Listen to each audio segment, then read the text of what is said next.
शिर्डी शहरात high profile sex racket उघडकीस आले असून 4 परप्रांतीय महिलांची सुटका पोलिसांनी केली आहे, तर एका एजंट महिलेला अटक करण्यात आली असून हॉटेल मालकावर देखील गुन्हा दाखल करणार असल्याची माहिती डीवायएसपी संदीप मिटके यांनी दिली। शिर्डीमध्ये द युनिक स्पा सेंटरच्या नावाखाली सुरू असलेले हाय प्रोफाईल सेक्स रॅकेट पोलिसांच्या छाप्यात उघड झाले। त्यात पोलिसांनी 4 परप्रांतीय महिलांची सुटका केली आहे। अनैतिक देह व्यापारास प्रतिबंध कायद्यान्वये गुन्हा दाखल करून महिलेला अटक करण्यात आली आहे।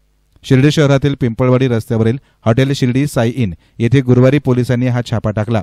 तेथे द युनिक स्पा सेंटरच्या नावाखाली वेश्या व्यवसाय चालवला जात असल्याचं पोलिसांना समजलं होतं। त्यास अनुसरून पोलिसांनी गुरुवारी सायंकाळी बनावट ग्राहक पाठवून खात्री केली आणि लगेचच छापा टाकला।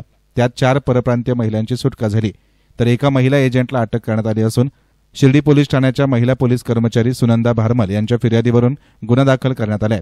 या रॅकेटमध्ये आणखीही काही नावं समोर येण्याची शक्यता वर्तवली जात असून सदर हॉटेल मालकाबाबत नगरपालिकेकडून माहिती मागवली जात आहे। त्यानंतर हॉटेल मालकावर देखील गुन्हा दाखल करण्यात येणार असल्याचं डीवायएसपी संदीप मिटके यांनी S9 चॅनलशी बोलताना सांगितलं। अपर पोलीस अधीक्षका स्वाती भोर यांच्या मार्गदर्शनाखाली पोलीस उपअधीक्षक संदीप मिटके, पोलीस निरीक्षक सोपान शिरसाट, सहाय्यक पोलीस निरीक्षक योगिता कोकाटे, पोलीस कर्मचारी इरफान शेख, अशोक शिंदे, बाबा खेडकर, श्याम जाधव, दिनेश कांबळे, सोमेश गरदास, आप्पासाहेब थोरपिसे यांच्या पथकानं ही कारवाई केली आहे।